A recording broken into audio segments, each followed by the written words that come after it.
they had to temporarily paralyze me. I had to relearn how to walk. Was told I'll never power lift again. Walk back in the gym. I was like, okay, I'm coming back. At least I'm going to try. The first doctor she went to was like, you're going to have maybe 2 years to live. There's nothing we can really do. Just get comfortable. She did everything she could just to prove them wrong and to, no, that's not acceptable. We're going to beat this thing and beat it. Don't rely on boards in your training. That is huge for me. I just think they hold you back, no matter how experienced you are.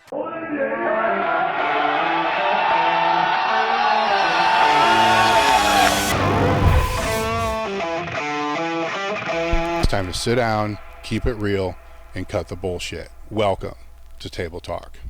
All right, guys, we're back with another episode of Table Talk. Today, my guest is Tony Carlino. Let's just say a bench press specialist, been competing for close to 15 years. Started in the 220s, but may have even started earlier. We'll talk about that because sometimes open powerlifting doesn't catch everything, especially in the beginning. 1207, bench unlimited, 1036, multi-ply, 900 in single-ply, and the co-founder of EverStrong, which will actually tell me about that first. So let's just jump into that, because what I got is honoring and supporting athletes who overcome significant challenges. Correct. Yes.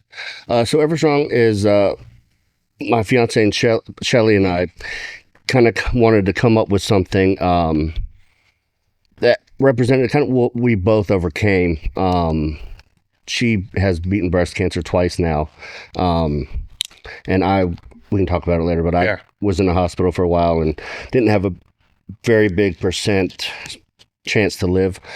Came out of that thankfully. I want to come up with a brand that wasn't just for strength, just for I totally forgot. Well, as you're looking that up, I don't want to gloss over the fact that you've squatted 955 and have a 2,500 pound total. Right. So there is that as well. Yeah. So the quote is, whatever life throws at you, remain strong, is our quote. And I just can't seem to remember to save my life. What is it again? Whatever life throws at you, remain strong. Yeah. What is it again? I'm helping you, man. Yeah, you are. I'm helping you say it 3 times, you'll know. Yeah. So, and that applies to everything, lifting, life, just everything in general. Whatever you do mentally, physically, just stay strong. You know, you make it through it. Because the mental part is huge with anything, as you know. So we just kind of want to help people in whatever way we can to get them to believe in themselves. Okay. You know what I mean? So there's a lot of things I want to talk about. So I want to talk about your journey through the sport, right? I want to talk about what you just noted there. Then I want to get into your training, and then get into how people can get into shirt training. Right. So because you've been competing for, is it 15 years, or were there meets that were before? First meet was December 1st, 2012. So just about almost 13, 12 and a half. Yeah. All right. So what got you into this? And how old were you? I think I was 25. No, I was 24. My birthday's in January. All right. So a month away from turning 25. All right. So let's step back a bit. Then were you doing any kind of training before that? Yes. I lifted my senior year in high school, graduated in 06, and I played basketball basically my whole life. And my coach wanted me to start lifting weights. And when I did, I realized I was kind of gaining and growing more and quicker than the other people. And after high school, I wasn't going anywhere with basketball. So I decided to keep on weightlifting. I loved it. And then... So how were you training? Because that would be like 4 or 5 years. Yeah. I wanted originally to look like Ronnie Coleman. I saw his DVDs and stuff like that, and I was like, I want to look like that guy. What appealed to you, the size or the strength? The size at first. Yeah, I didn't realize like how much he was actually moving at the time. I was just like, 800 for a double. Like I didn't know that was insane at the time. I didn't really pick up on the numbers. I was like, that guy's huge. I wanted to be huge.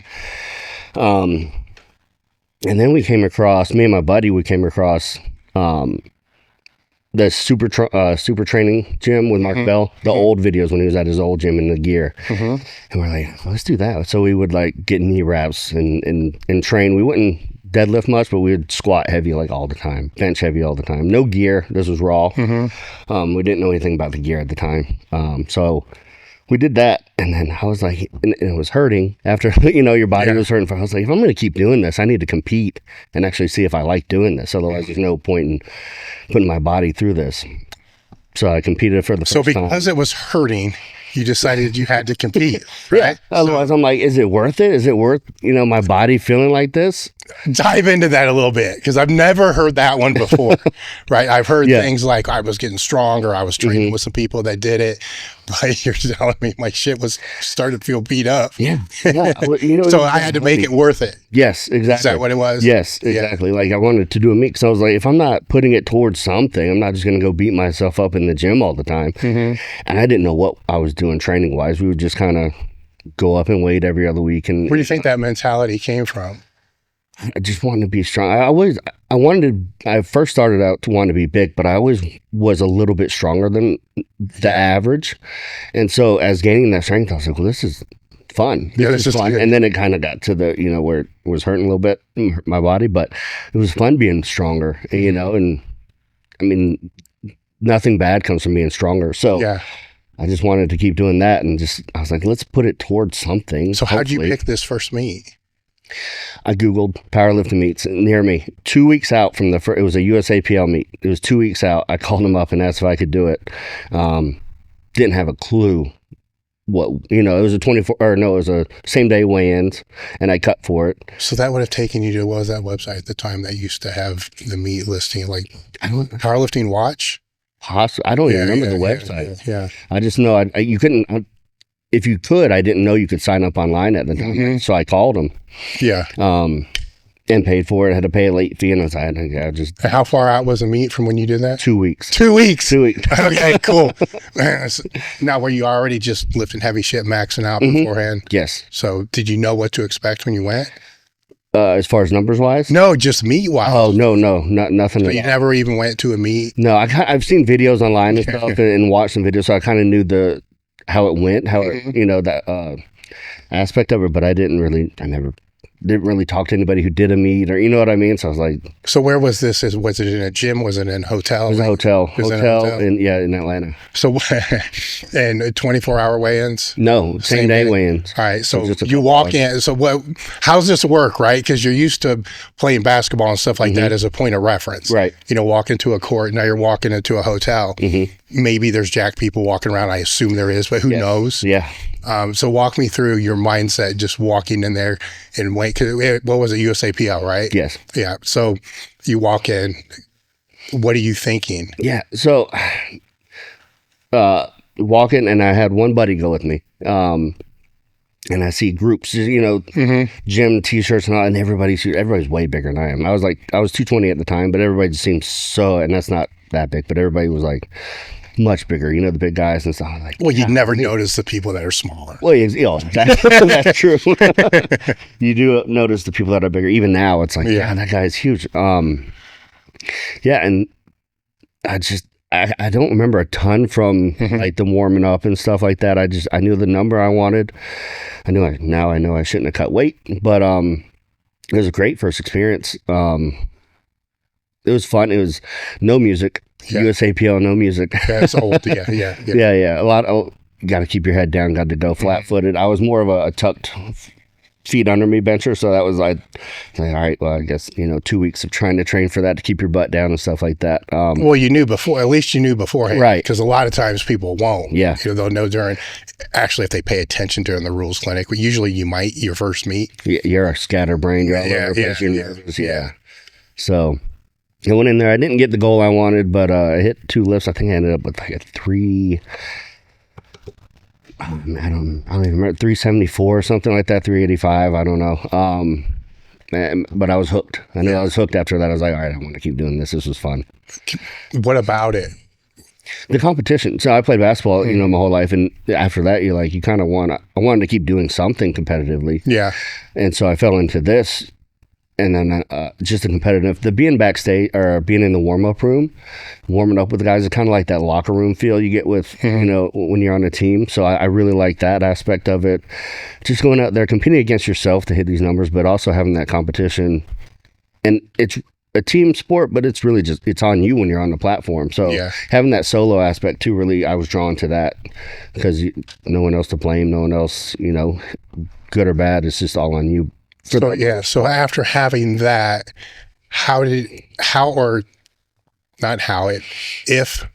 did you change your training after that meet? I'm sure I did. So after that meet, I actually switched gyms. Before that meet, I went to North Georgia Barbell for like just a couple weeks. Okay, so you were, okay. Yeah, so I found, that's a funny story too. I'll back up a little bit. Yeah, so how'd that happen? How did you just find that? Well, it found me. I was walking in Kroger grocery store, and I see this big dude walking down the aisle, just huge back. And I was like, I think I know who that is, but I don't know. And I see him again. That guy is just massive. Anyways, I don't talk to him. Go out to my car, puts the groceries in my car, and a truck pulls up and just like stops. And I was like, I don't know what's going on. And then he's like, hey, I walk over as John Grove, owner of North Georgia Barbell. And I had a EverStrong t-shirt on at the time.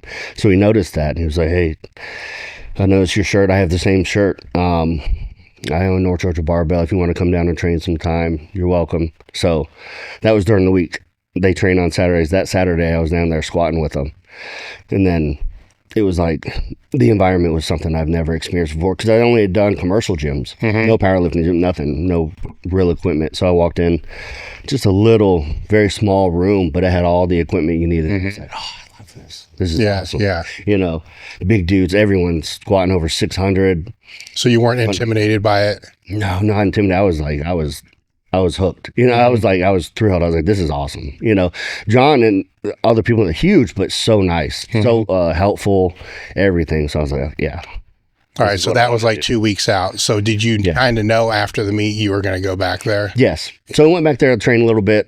Things happened with his gym. He ended up shutting it down. And one of the teams I saw at my first meet was Marietta Barbell. Didn't know what it was, really, who they were, but they were in Georgia as well, in Marietta, which wasn't very far from North Georgia Barbell. And my friend that went to the first meet with me, he had trained there a couple times before. So he's like, yeah, come on, we'll go over there, you know, and see if they'll take us in. And we went over there and they're more than welcome. Did a lot of the guys from North Georgia Barbell kind of gravitate over there, or some of them? There wasn't many left. They kind of trickled out, but yes, I think like 3 or 4 of us went over there. Okay. Yeah.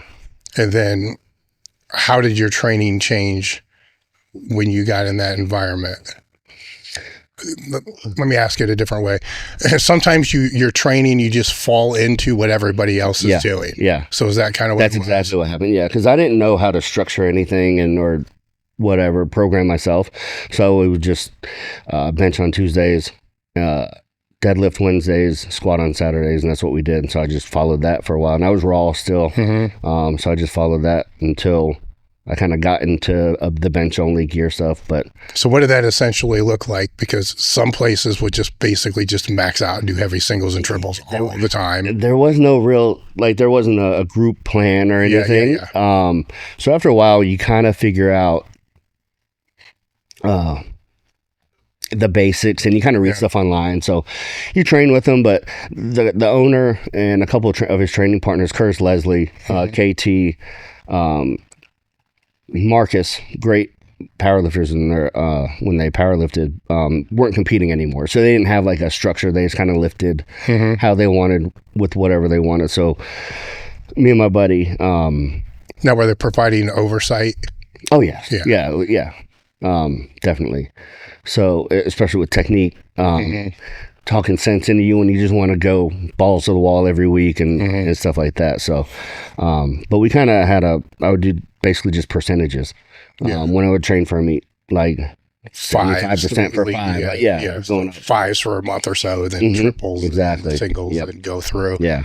What about because this kind of follows gym to gym, maybe not so much today, but back then.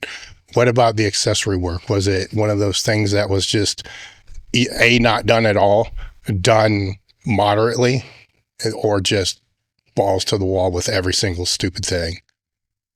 At first, it was balls. So before I trained at a powerlifting gym, it was balls to the wall. I would just do every machine in the gym. When I got to the actual powerlifting gyms, it was more structured. We would do accessories. It wouldn't necessarily all do them the same or together, but they were always done. We always did accessories afterwards, no matter what. It was like it was non-negotiable. You had to do your accessories. But it was everything to help that lift. You know what I mean? It wasn't just random, just bodybuilding stuff or whatever. So it was, we'd squat.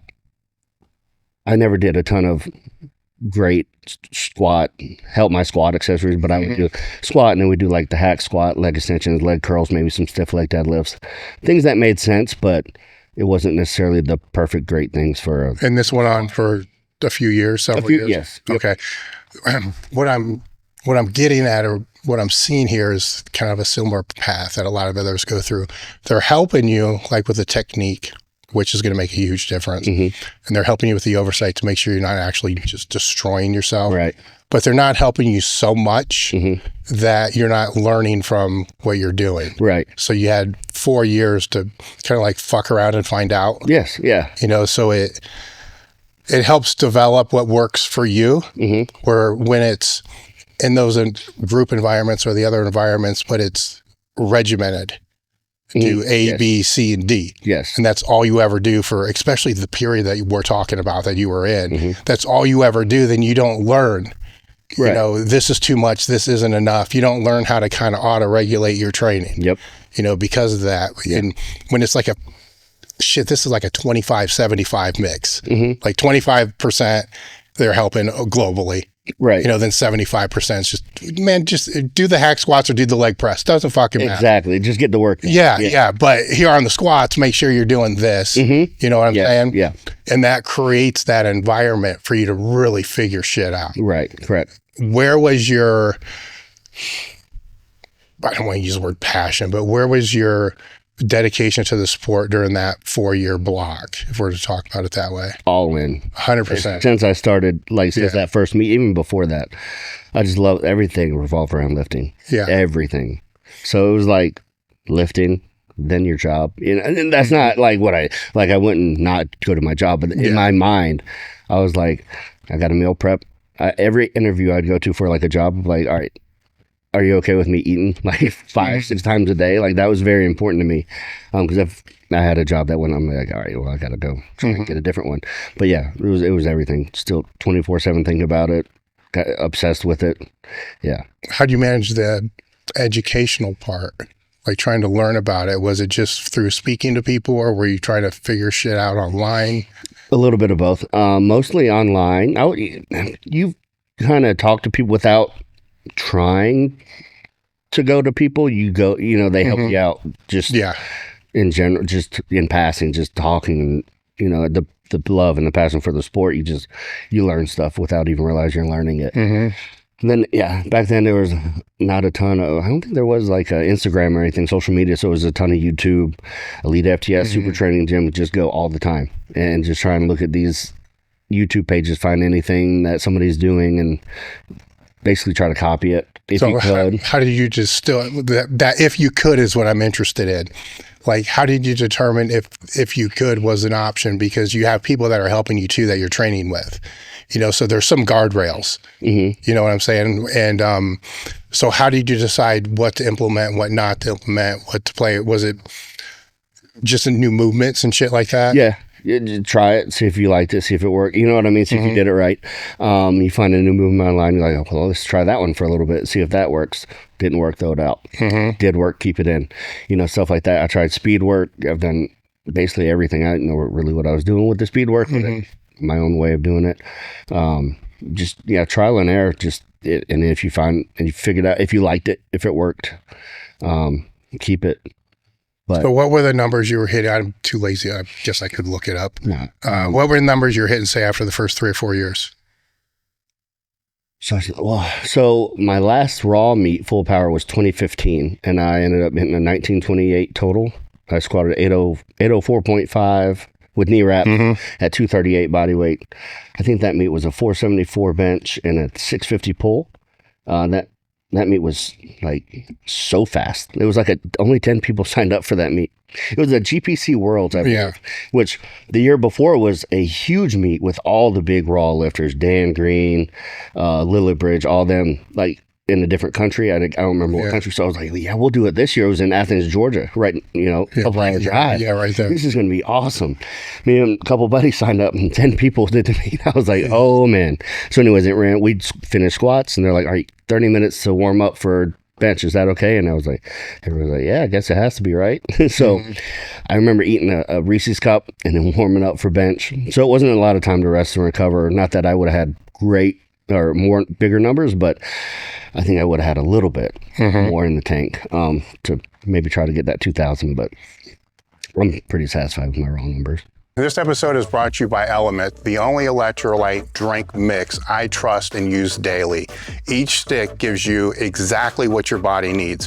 1,000 milligrams of sodium, 200 milligrams potassium, 60 milligrams magnesium, no sugar, no fillers, no BS. Right now, Element just dropped lemonade salt, a limited time flavor that is crisp, clean, and perfect for summer training. It's available while supplies last, and when they're gone, they're gone. This is how I personally use Element.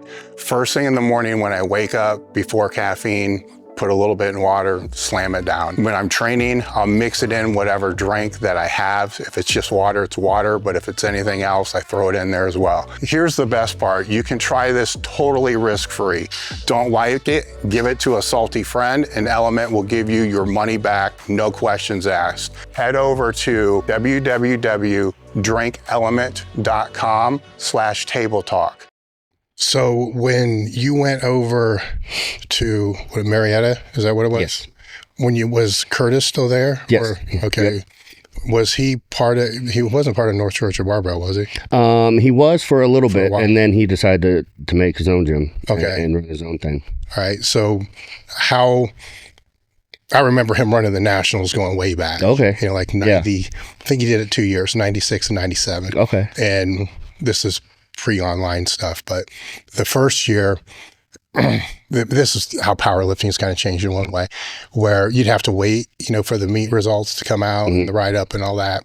The first year, there was the author of the article was writing that squats were high, right? And it could have been like 3 or 4, you know what I'm saying? Yeah. But then the next year, whenever that would happen, the next year, there was the potential for an overcorrection, right? And it was that kind of is what happens. Oh, okay. The next year was like this overcorrection. Yeah. So I suffered the bomb out of that one as well as half the fucking meat, it seemed like. But, oh my God, we all have meat stories.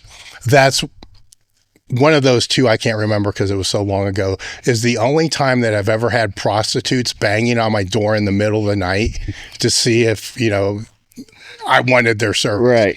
Right. Which, when you're meat ready, you know what I'm saying? All of the things associated with that, right? So you're meat ready and someone's banging on you're mad just to begin with, right? And no CPAP, so I'm not sleeping for shit, and then you open the door and you're like, what in the fuck, and 2 or 3 times a night. Wow. It was insane. That's crazy. Right? And it wasn't just me, it was like everybody, but there's all kinds of shit. That's fun experience outside of the fact that I bombed out. Right. But how was he helping with technique and such? Because you have in one of the podcasts I was listening to that you noted him and John as being mentors. Right. So what were some of the biggest things that you've learned from those two? He was big squatter. Yeah. That was his thing. Yeah. He would other lifts too, but like the squat was his thing. So, and he would pick apart the squat, nothing. He wouldn't give you too much at once, you know what I mean? But helpful just as far as, especially when you got in the gear, but even raw, like the sit back part, back all that. But he went he'd let you do your thing. But if he saw something, he wouldn't hesitate to point it out, pull you to the side, hey, try this, maybe try widening, maybe try a heel, lifted shoe or whatever, just little things. So basically just guiding you enough to be able to figure shit out. Exactly. Yeah. He wasn't like, do this. He wasn't like super crazy strict or nothing like that. Very helpful, just kind, just hey, try this, not like push it on you where it's like, okay, or I know everything.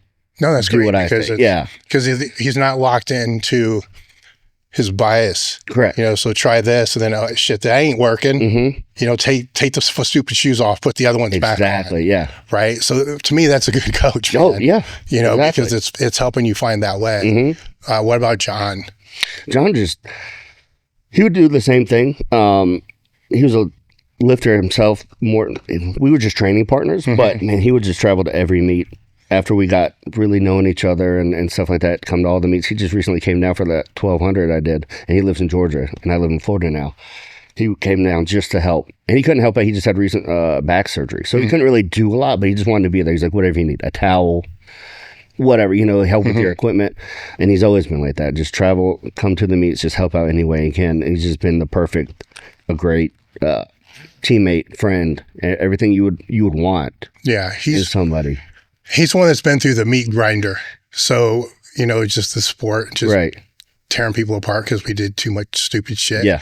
How did he help you in mitigating doing too much stupid shit? Because the interesting thing is you can see the impact just through him. You know what I'm saying? So it's not just the words coming out. It's like, man, this dude's fucked up. Yeah. Well, yeah, that is true. So, like, getting to a higher level and stuff, I can see things in other people that you don't necessarily see yourself. You know what I mean? So I'd always just converse with him, be like, hey man, I'm thinking about this. He's like, well, maybe last time you did it, this happened, blah, blah, blah. Let's hold back or whatever, talk some sense into me, even if I wanted to do a little more or whatnot, and just talk reason, which I didn't always follow, especially when I was younger. Yeah. But yeah, just kind of be the voice of reason for me if I had any questions or doubts or, stupid ideas that I might want to do, just be like, maybe we don't do that. Yeah. Or maybe, hey, try it. Well, that's a big one. I mean, if we're talking about taking shit, that's a big one. Yeah. Right? Because I think, I don't want to say everybody, because not everybody competes, but everybody that gets kind of locked in and all this, you go through that, this works, well then this has got to work, right? Yeah, right. And there's enough people on that other side now to say, dude, listen, I've done that. Not only did I do that, I did this. And then when they say that, and it's like, you're like, what the fuck? Yeah. And then let's talk about the pros and cons. Right. And sometimes you're still going to decide, fuck it, I'm going to try it. Yeah. But at least you'll know. Exactly. What that con could actually be. Yep. Yep. Interesting. So at what point during the past, we'll just say 10 years, did you start to take the reins on the training totally? Because you figure shit out, you know what I'm saying? Then at a certain point, you're like, okay, look, I got to lock this in, and this is what's going to look like, but then I'll make adjustments based upon, how you feel, like what gear and so forth. I would say probably give or take 2017, 2018. When I really started to figure out, so I had help before that with my bench and stuff, but once I kind of figured out, I always wanted to look like somebody lifting. My idol is Ryan Kennelly coming up. I was like, I want to wear the same shoes. I want to have the same setup. I want to be just as fast. I want to look just like him. When I got out of that mindset of to be my own lifter, that's when stuff started taking off for me. That's when I started figuring stuff out. Like, why do you want to be somebody else? You can be yourself. Be the first you. You know what I mean? Like, I did that in basketball too. I wanted to shoot like this guy. I want to look like this guy when I shot. It's just kind of who I was growing up. I wanted, you want to be like your favorite athlete. Was there any catalyst to that? Like a bomb out, a mislift, something that... I'm sure there was. Yeah. I'm sure. I don't know one offhand, but I'm sure there was a couple where I was like, well, you'd switch stuff up at the last second just to do this. Yeah. Or look like this or what? Like, why are you doing that? But I think you had to go through those things to get to kind of where I was, at least for me anyway. You know what I mean? Yeah. Like you said before, like, you got to take those cons and learn from those. So it was right around that time. Paul Key, actually, great bencher, helped me with my setup. Got me from tucking my toes to putting them out, flat-footed, spaced out. And that's when my lift started really taking off, my bench. And that's when right around that time, that's when I started being my own lifter. You know what I mean? Like, mindset wise, just focus on how I do it myself, not how somebody else is doing it. And that's when stuff started clicking and taking off for me. Paul Key, I started to laugh because he was at Westside there for a while, right? But he was kind of always like this mythical figure online because he was never really online. Yeah. Some people would always... How much did Paul Key bet? And they'd always say shit like that.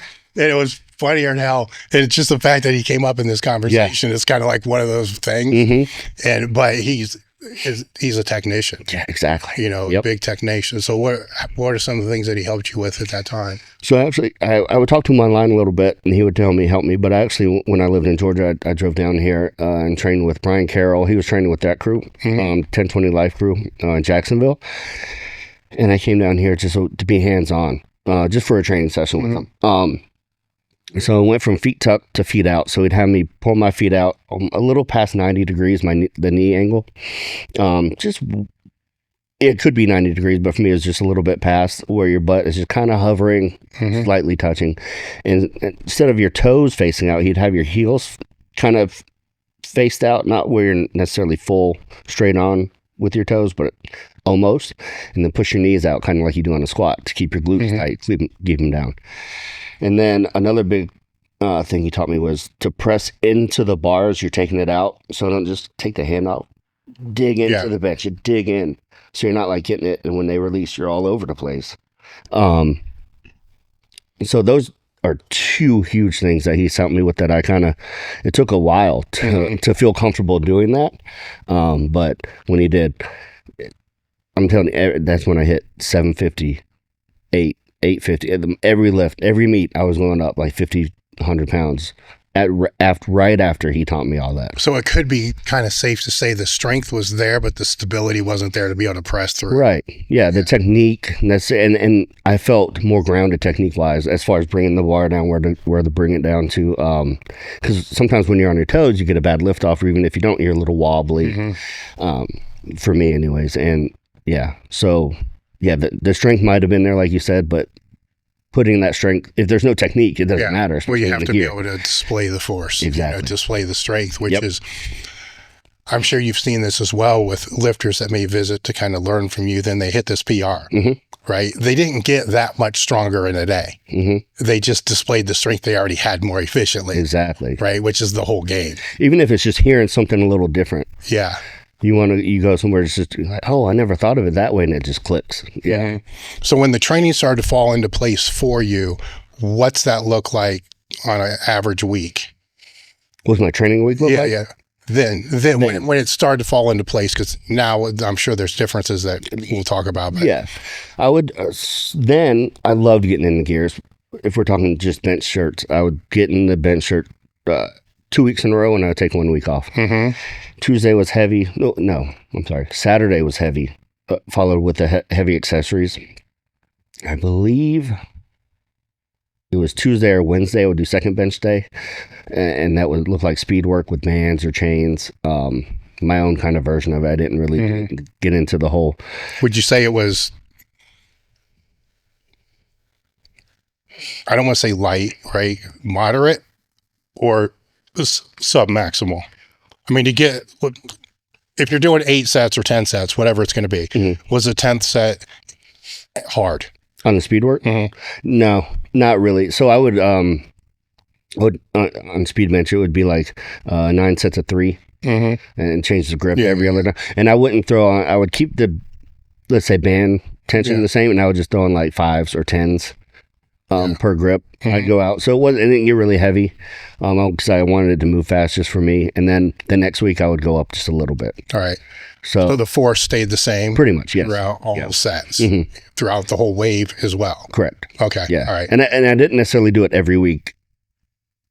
It was kind of sporadic. And then some weeks, instead of speed work, I would do like close grip, board work.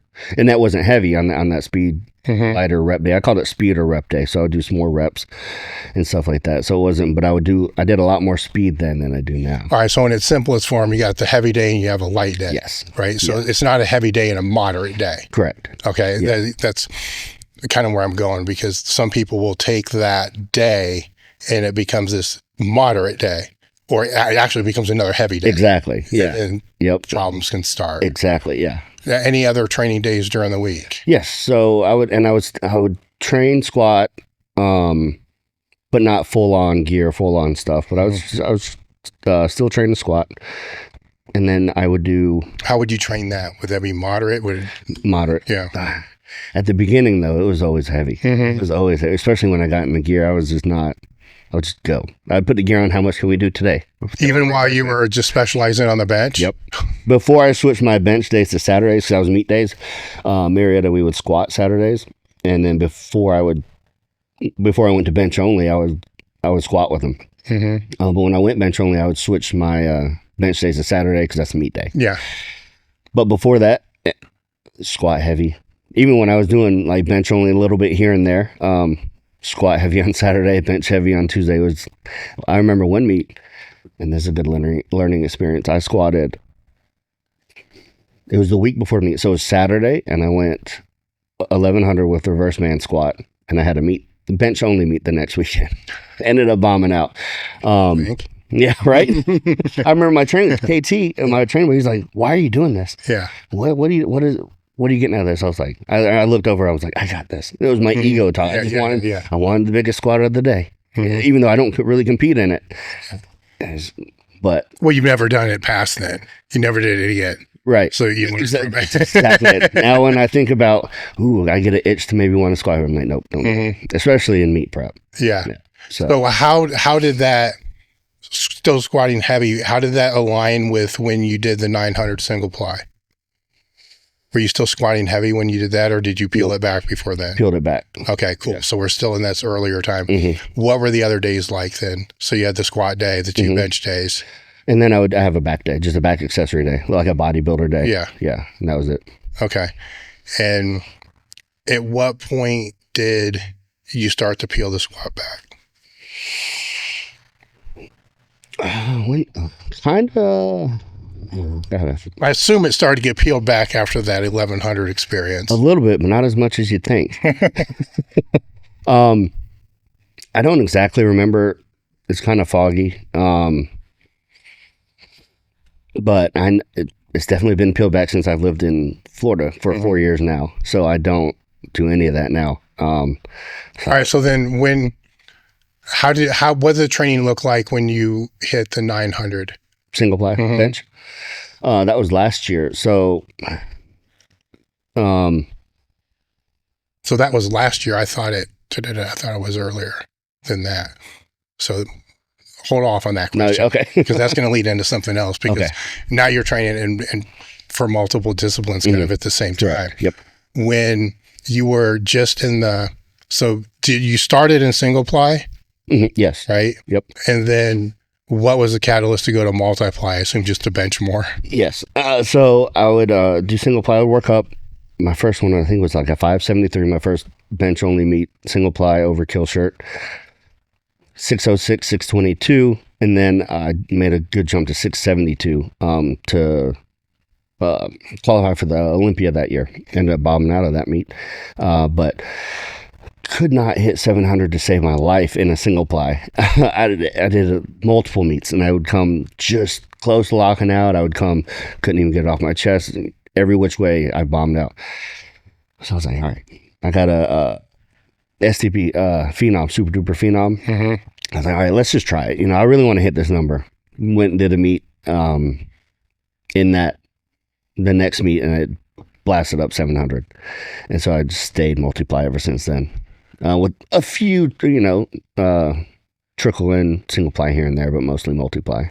Do you think it was the ply, or do you think that it's the shirt keeping the elbows just a tad bit further out? A little bit both. Yeah. A little bit. That overkill, I didn't use any other shirt, so I didn't know. Very, you have to be so on point with that thing. Otherwise, you're not touching. Or it's the stopping power is just... And if you have, for me, if I have to stay down there, most people, you have to stay down there in that like last inch and a half range, you're losing energy so quick. And that's what happened in that black original overkill stuff. It's like if you weren't perfectly at that body weight, you had to be at the touch. You weren't touching, or it was going to be so hard to do. And yeah.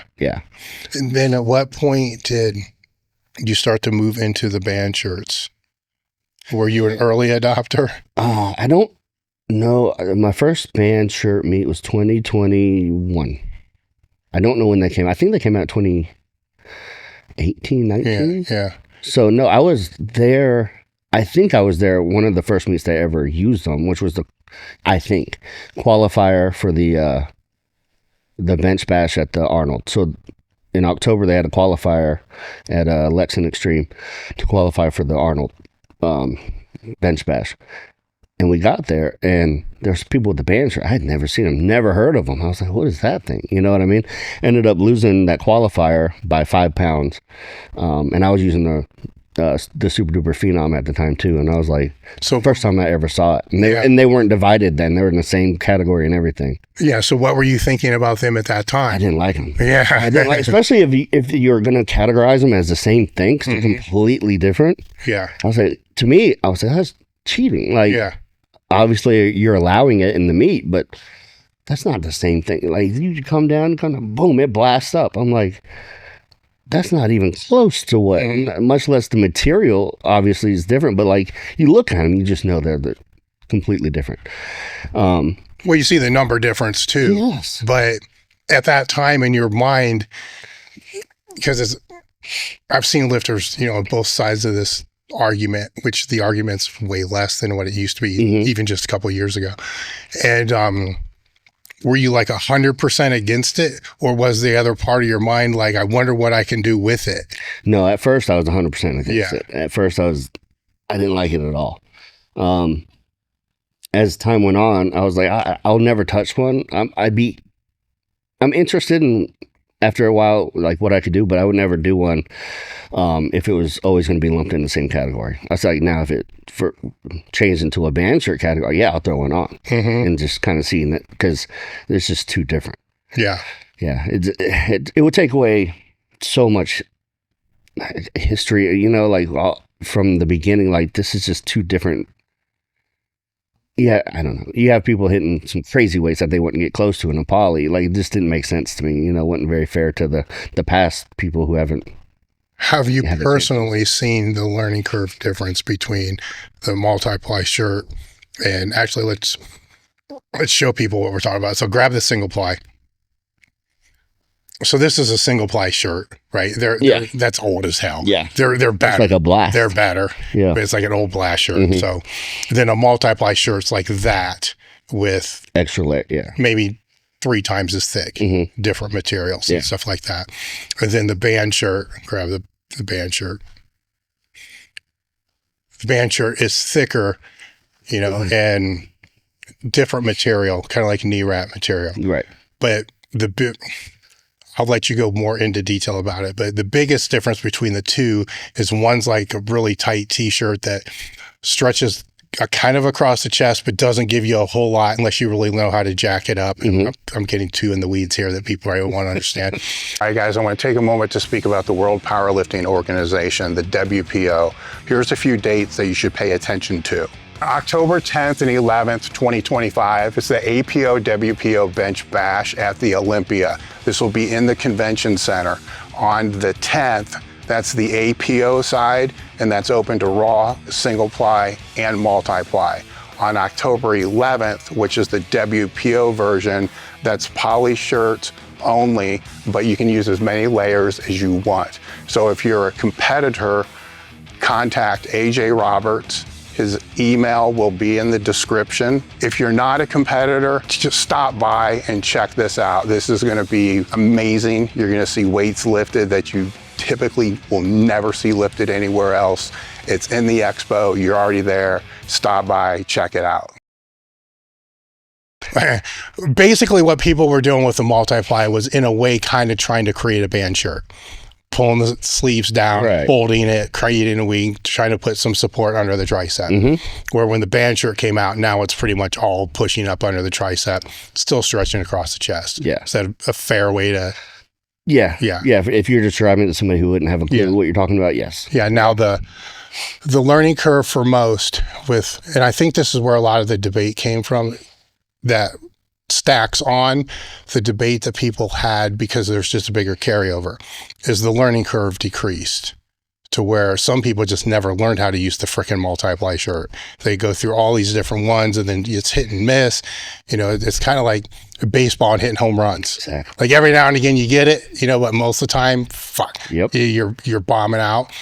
Where at first, because it's evolving too, the band shirts were kind of like that. It was easier to be more consistent, you know, with that carryover. Now it's kind of getting to that other end, you know, where it's not as consistent with that.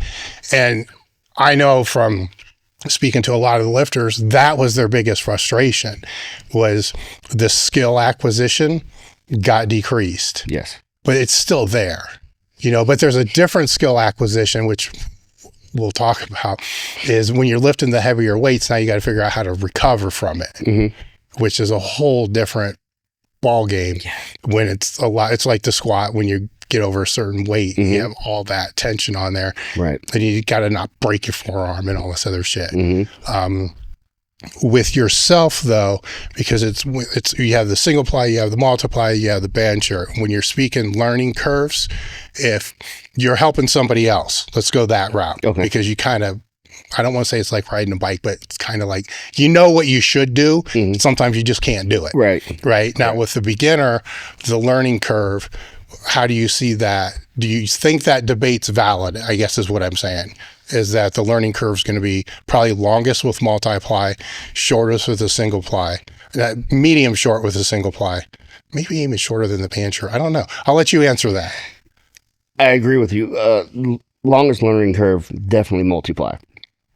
I think single ply is probably the second hardest, but it just depends. The hang up there is just how tight are you wearing it? Yeah. If you get a beginner and you get them like a loose shirt, they'll get it pretty quick. You know what I mean? I think they'll get it pretty quick. They should get it quick.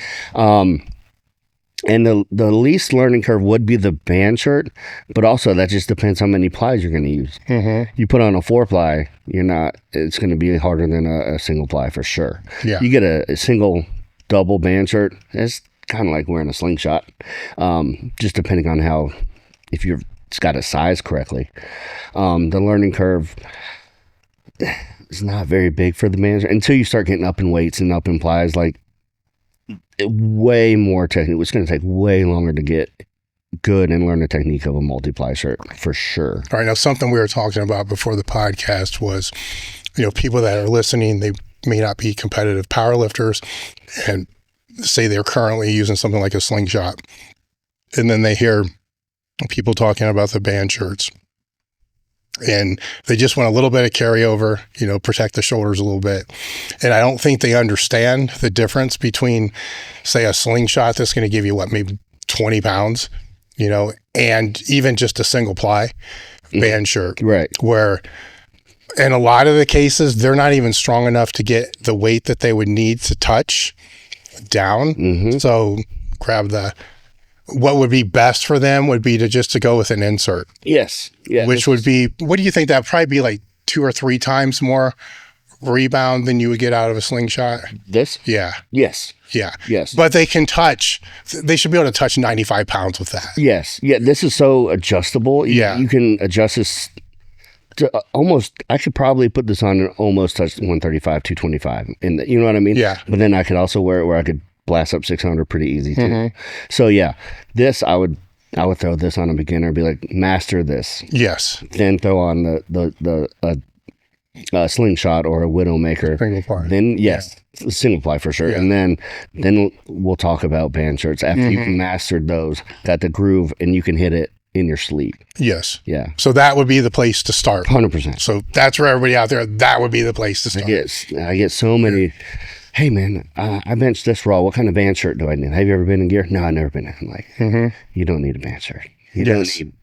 Go get a single ply poly first. If any, you know what I mean? If you want to get in an actual shirt. Yeah. And the grizzled up lifters like myself and the older people that are just trying to mitigate like the shoulder pain and shit like that. The widowmaker or the insert, we have them on our site. I mean, the other people sell them as well. That's the way to go. Correct. It's when they're the washed up meathead, I start to wonder, at that point, why are you trying to get even more? if that's enough, if that's creating the support that you need. Right. But ego plays into it, and I get it. Yeah. There's always, I mean, especially if you were a competitive powerlifter, there's like, what could I do in that? Well, we've seen that, right? Yeah. So I've seen a lot of people, and I don't know how I quite feel about it, because part of my brain is an enabler and part of it's a realist, kind of like Animal House, the angel and the devil that pop up, where it's like, man, you don't need to be doing this shit at fucking 57 years old, and now you're 380 again, or 320, and you're purple, like, come on. Yeah. But the other side is fucking go for it, man. You only live once. Exactly. Let's do it. You might be dead in 2 years. So it's just, so it's a weird little battle that goes back and forth with, there's so many names that are just popping up in my head right now. Getting back to the training, with your own training now, because you are kind of bobbling between the single-ply and the multi-ply. So if we take out any type of peaking phases that you would have before meet, what's the base training look like? So I started this type of training I do now last year, kind of when I went on a run, and I've stuck to it. Bench on Tuesdays, in a heavy bench and gear and the shirt on Tuesdays. I shirt up every other week, and then every other week from that, I'm in like a slingshot, or a Raven, a Widowmaker, whatever, a bench device, not a shirt. And I'll usually go to boards on those days. Now, band shirts you're talking about? The heavy Tuesday is band shirt? Heavy Tuesday is band shirt, unless I'm doing multi-ply, then it's multi-ply shirt, whatever meet I'm getting ready for. But in general, we'll stick to the band shirt. I do that, and I don't use boards. I rarely use boards on those days. I just go down to where the shirt will let it go, and I do it. All right, let's stay with the 2 days real quick. Okay. Because I think I understand what you're doing. So if it's a band shirt, then so you still have the heavy and the light day. Right, so those things So those things are still kind of the same. Heavy and light day, but it's Tuesday and Tuesday. I don't bench twice in 1 week anymore, really. Oh, okay. If I do, the second day is like a bamboo bar. If I do bench, I don't do a speed work anymore or anything like that. So instead of 7 days, it's now 14 days. Yes. All right. So then the heavy and the light over the 14 days. Now, if it's a band shirt, which you're going to get the biggest carryover, the biggest numbers, right. Carryovers are relevant, but the biggest numbers. Then on that next day, you're going to have to use something to be able to help distribute the load. Because if you want to use, say, 60% or 70%, Jimmy runs into this issue too. Because your bench is 1,400 pounds, your bench is 1,200 pounds. Your light day, if it's just basically raw work on your joints and your skeleton, is 30%. Right. So you need something to get that buffer up to where it's kind of closer to where it used to be when it was the heavy and the light, like that 50%, but not so much. Correct. That it becomes something else that you have to recover from that's going to fuck the other day up. Now, if it's the single-ply phase you're going through, you'll have the single-ply, but then on that other day, it may be raw, but maybe it's still going to be like a single-ply something. Correct, yes. We're trying to balance the load. Yeah. Right, so it still is heavy and light, but not heavy and like stupid, ridiculously light. Exactly. Okay, cool. Yeah, on that second day, I rarely go raw. Rarely ever go raw. Not talking about peaking or anything, but especially if I'm in like a training for a meet, 8-10 weeks, I never go raw, no matter what. Warm up, I'll do the bar raw, and then I throw in a figure 8 for 2 or 3 plates, and then I never go raw. And the second day, that's lighter. It's still heavy, so I'll throw on the Widowmaker most of the time, or a Raven, and I'll go to a 2-board to work on my lockout, and it's still 8,000-9,000 pounds. So it's still heavy, but it's not as heavy as I would go in the band shirt on that second day. The next week. So the on the second day, the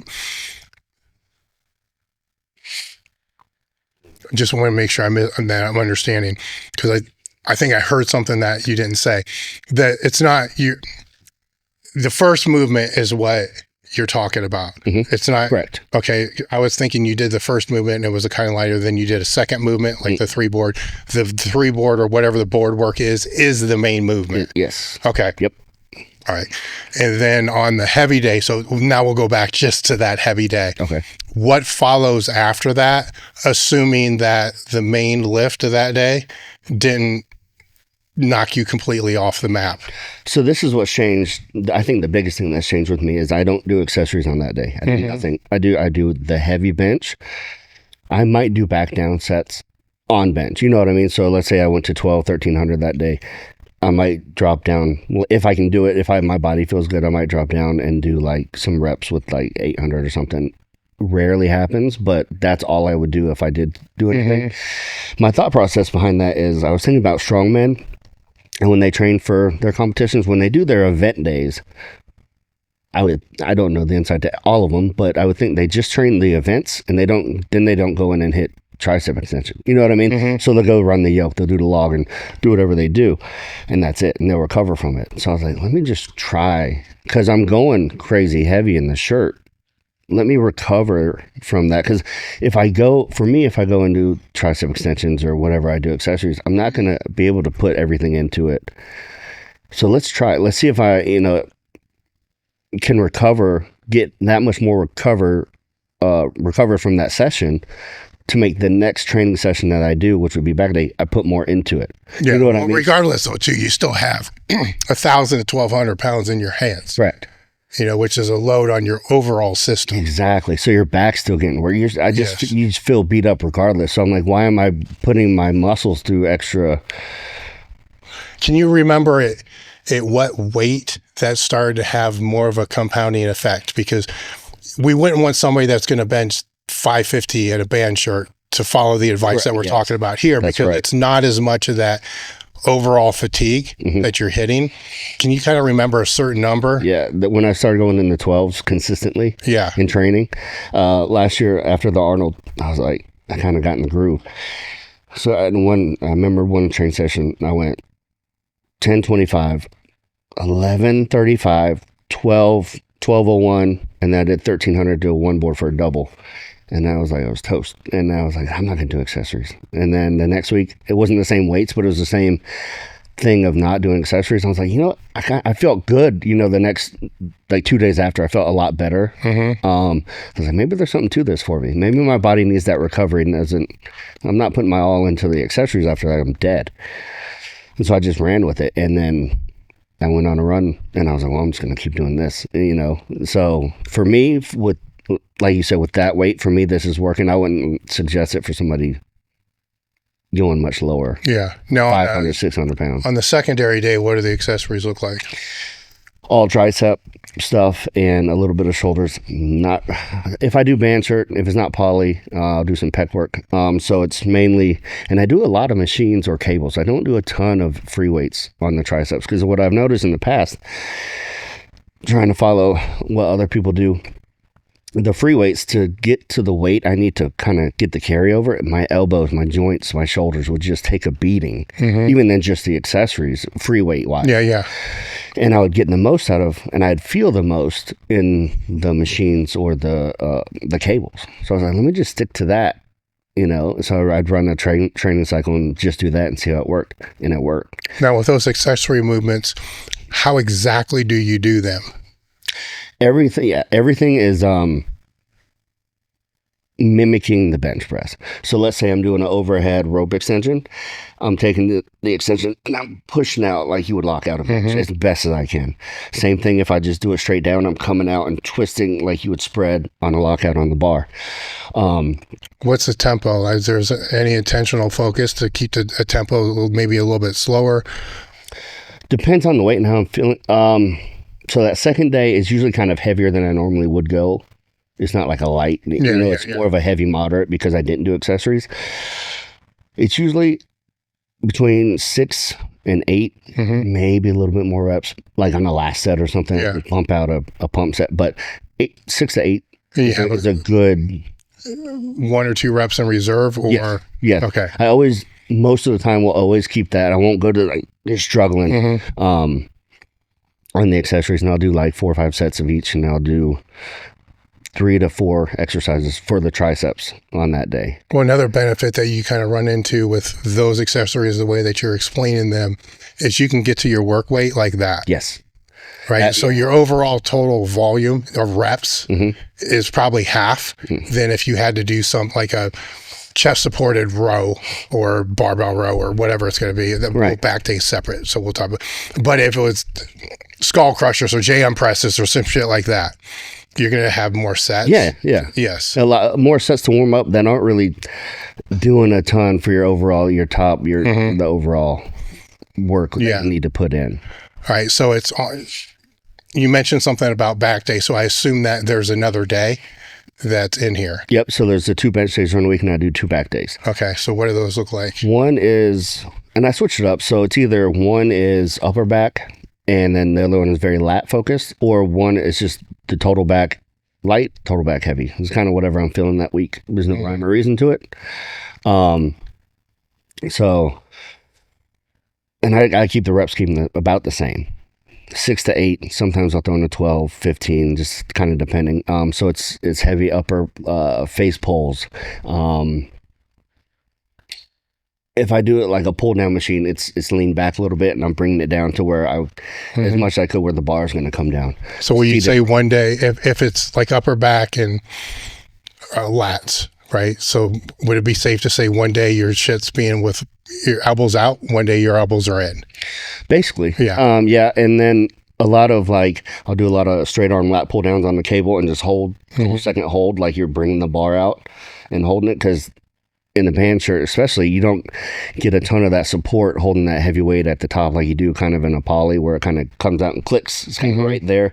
It's almost you holding the weight until you break in a band shirt. So coming out and holding and getting your lats really tight and everything squeezed in is very important, I found. Do you think that, because one of the things I see with the guys in the band shirts is the multi-ply, I'm trying to figure out how to explain this so people outside of you will know what the fuck we're talking about.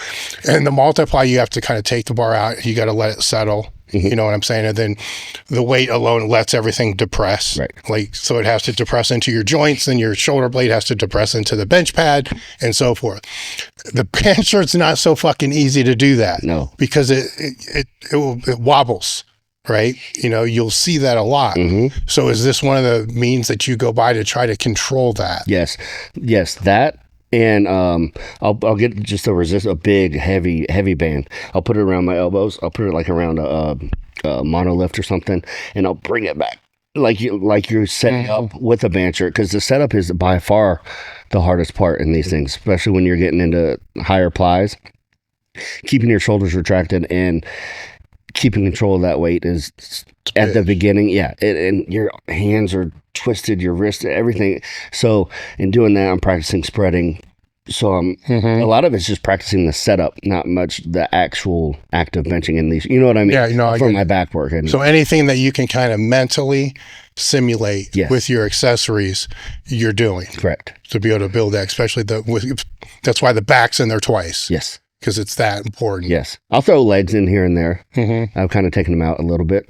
My name is Matt Goodwin, elitefts.com, equipment sales. I am looking at our signature seated leg curl. Super cool piece, guys, really heavy. This is made out of 7-gauge steel. This is gonna be a little bit heavier than normal units. It's gonna be a combination of 3x3 and 2x2 on this. Again, it's gonna come with the weight stack, 250-pound weight stack. Seat pad, or leg pad, is adjustable on our slider mechanism. This is all UHMW going up and down against the stainless. So it makes it really nice to adjust this. You're gonna have a release here. There's a pull pin down here at the bottom. This will release, get you in and out of the machine really good. The back seat adjusts as well, in and out. So you guys can have some different adjustments on that. Bigger person, smaller person, kind of fit everybody on this. Really cool piece. Again, we got the laser logo panels on the top. This could be your logo. If you want to do that, contact us. Go to the website, hit equipment specialist, talk to one of us. We can get this thing branded with your company, your school, your gym, whatever you guys want to do. So these laser panels can be all logoed with your design. Custom colors, we can do all the colors and pads, anything you want on these things.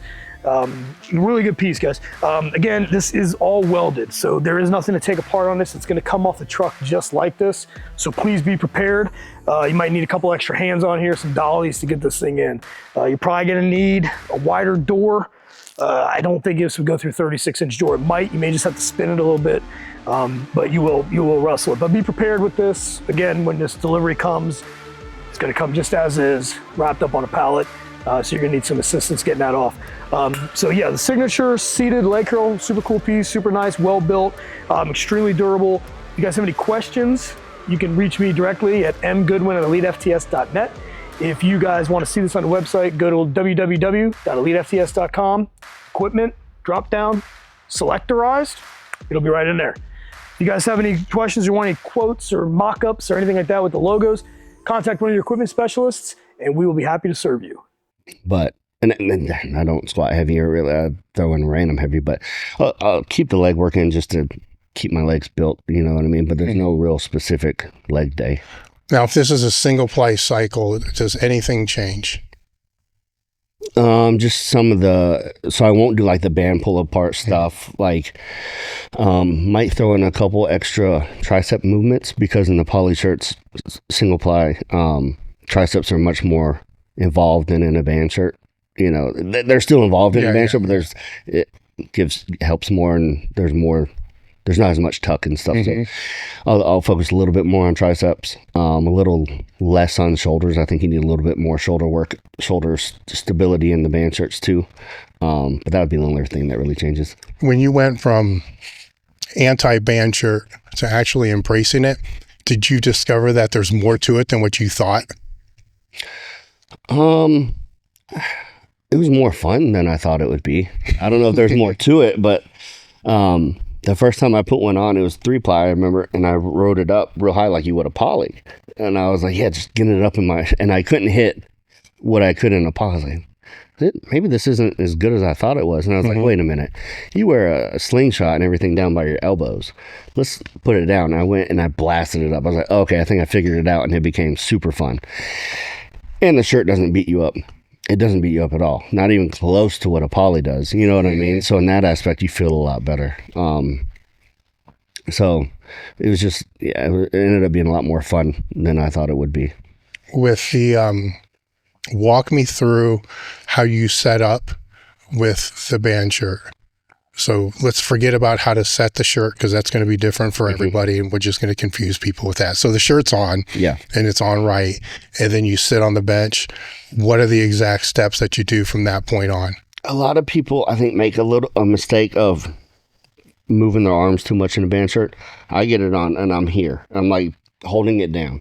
So I lay back. I try not to put my arms back and reach. I try to get my head straight under the bar as much as possible. So all I have to do is this instead of this.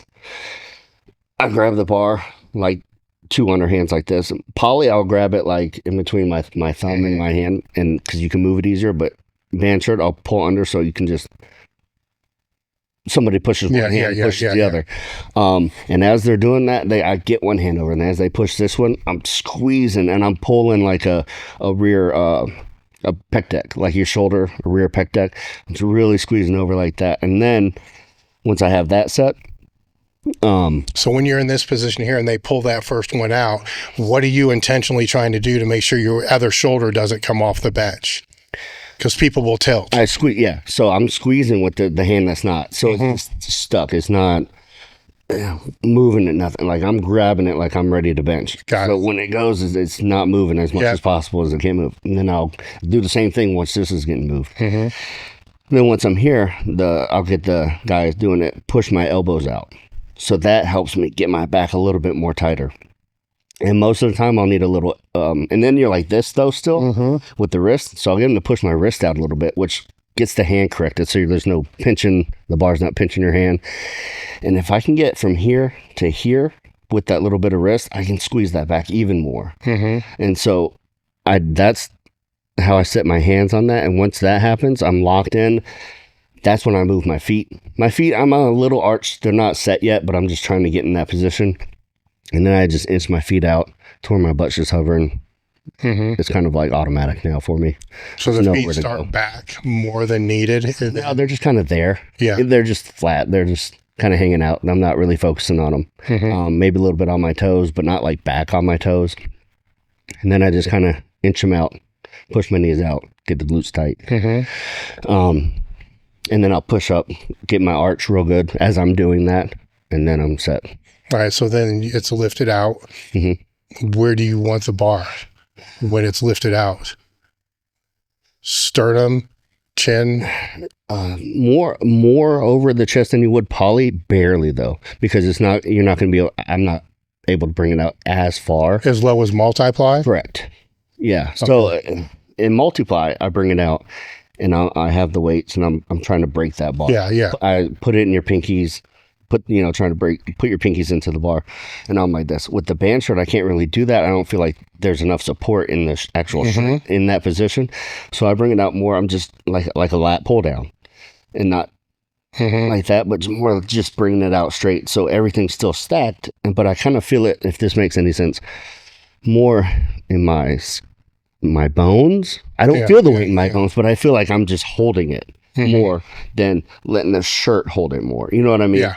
And then I don't tuck. It's like a hybrid tuck. It's not near as much of a tuck as poly, and I never flare raw, but it's not a flare either.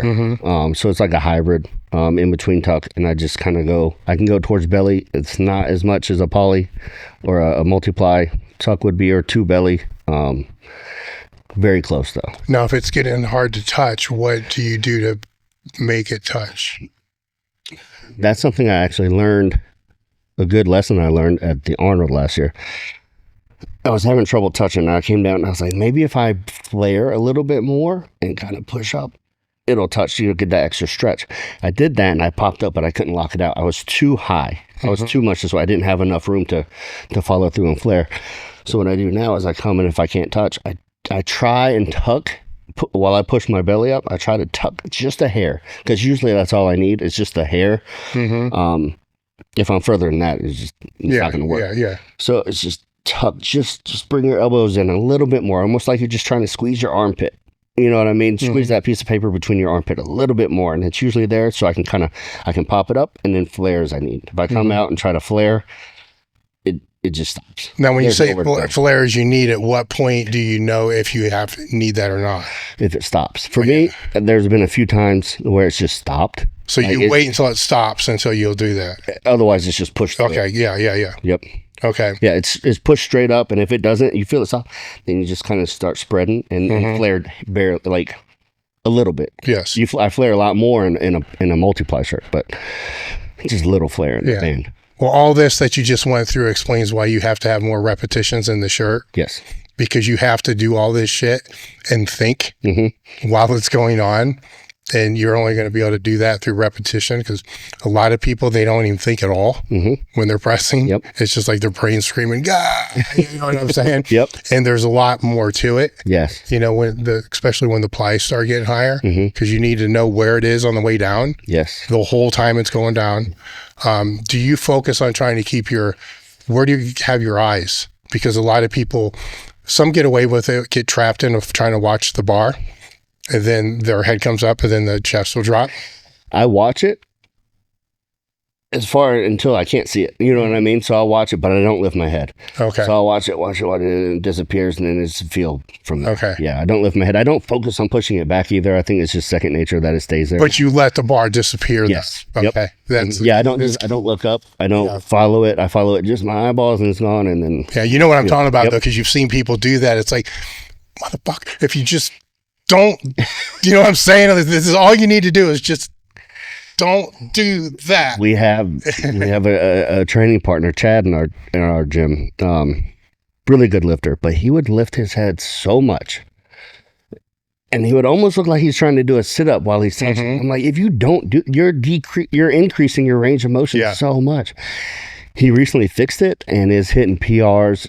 In the gym, it looks so much better. His belly's staying up. There's no like crater. He's not creating a crater. You know, when you fold over and you're trying to touch. That's a trap people can get into if they're using boards too much with shirts. Yes. You know, because they don't get that. I'm huge. That's one thing. I take away boards. And that's exactly what he did. I suggested it to him. I wouldn't say he's listening to me. I suggested it, and his bench is going very well now, and it's night and day difference. And it looks great. He's being way more consistent in everything. Once we took away just do floating reps.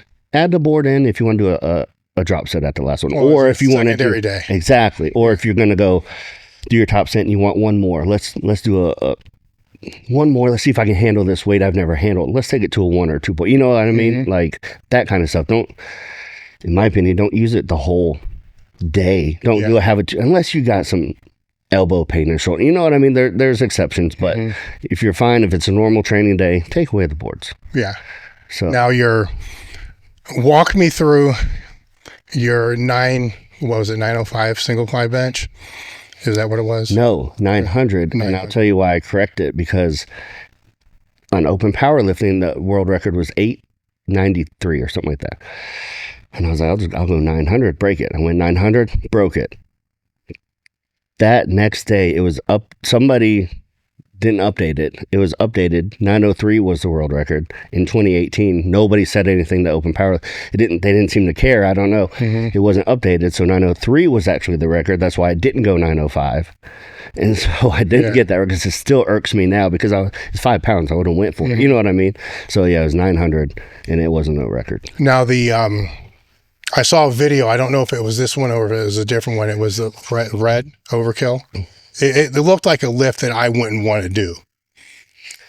It wasn't a red overkill that I used for the 900. Was it crooked and then straightened out on the press? 900? Yeah. Well, yeah, that happened at that meet. Yes. Yes. Walk me through that lift, because that looked like a lift in my brain. I'm like, I don't know if I would have done that one, man. I'm not saying it was still a good lift. I mean, by rules, it was all good. I'm just saying, personally, I wouldn't want to be in that position. For some reason, I've always had a lag in my left arm. Yeah. And if I'm not perfect on that bench, my left arm lag is going to come up a little lower with the max weight. So sometimes, I know which one you're talking about now. I'm sorry. That was 905, and that was 905, but that was multi-ply. Okay. I missed the first attempt because of that. So we did the fold over the tricep. Yeah. So we put an extra 3 layers over. So it was a 6 over that, 6 layers over that part of the tricep. I come down, I come up, and it doesn't dip. It just stops moving. Yeah. And it's moving. This right side's moving up. If you just saw that right side, it looked like an easy lift. But that left side. Oh, I'm thinking your pec is going to go, man. It's like, this is a pec tear waiting to happen. For some reason, that left side, like I have to scoot over. Anyways, and it just, that extra layer we folded over just came into play, I think, you know, and I finally got it. Yeah, it moved up. I was so thankful. I was 4 straight bomb outs going for 900 before that one. So, and then I missed my opener. I was like, no, not. I felt so good that day. Warm ups went phenomenal. They went great. I was like, today's the day. Missed that opener. I was like, no. So what's going through your mind on that, right? Because that's not like, when one's trailing the other one, you still need to lock out at the same time. You can't say slow down the other arm. You know what I'm saying? I always say afterwards, I'm like, if I could just slow down that one just a little, it would be, you know what I mean? It might make the lift easier, but you can't, like you said, you can't do that. It's just push. Like, I'm just like, go in my head. It's not technique. It's not. Yeah, at that point, like, freaking go. And it went, and it like just caught in the perfect position. And thankfully got the lockout on that one. Yeah, that's all I'm thinking. I'm like, not again. You know, and I'm like, okay, it's moving. Now, how'd the 1207 go? 1207, that one. I opened up 1107. Got that. That training side, I was blasting through numbers. I think I peaked a little early.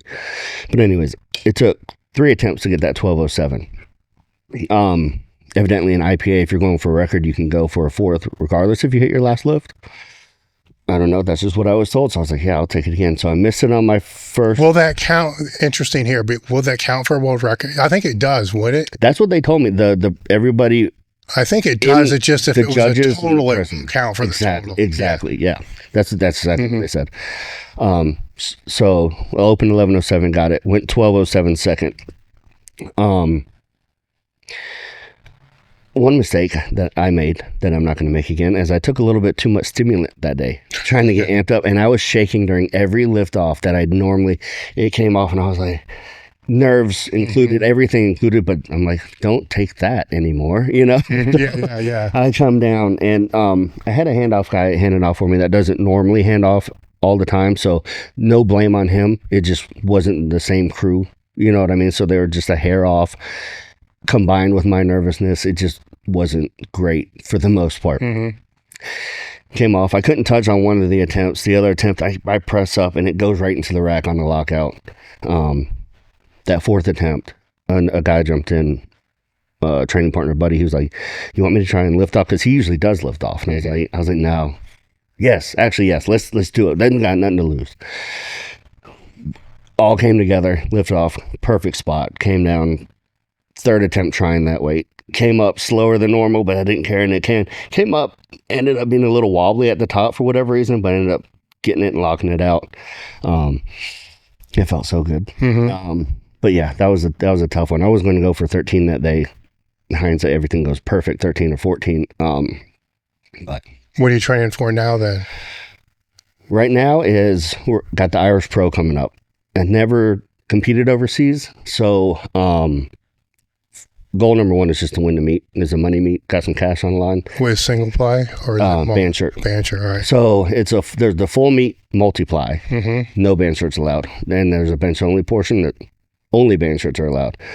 So I'm doing that unlimited. So that's just for the money. So whatever it's going to take. Yeah, but win first, go crazy second. Exactly. Nothing against anybody. I'm hoping my second attempt will win it, and then I can go. And if not, third attempt, and then maybe I can go for a fourth. I would love to hit 13. I just went 13 Tuesday, off of one board, pretty easy.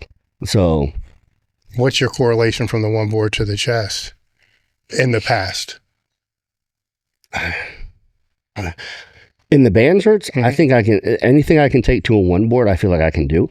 It's just a little, it's that 2 inches, and I don't feel. Now a two board is different, but in a one board, I think if I can get it to one board, I think Holly's a little different too, because that finicky last little touch. Yeah.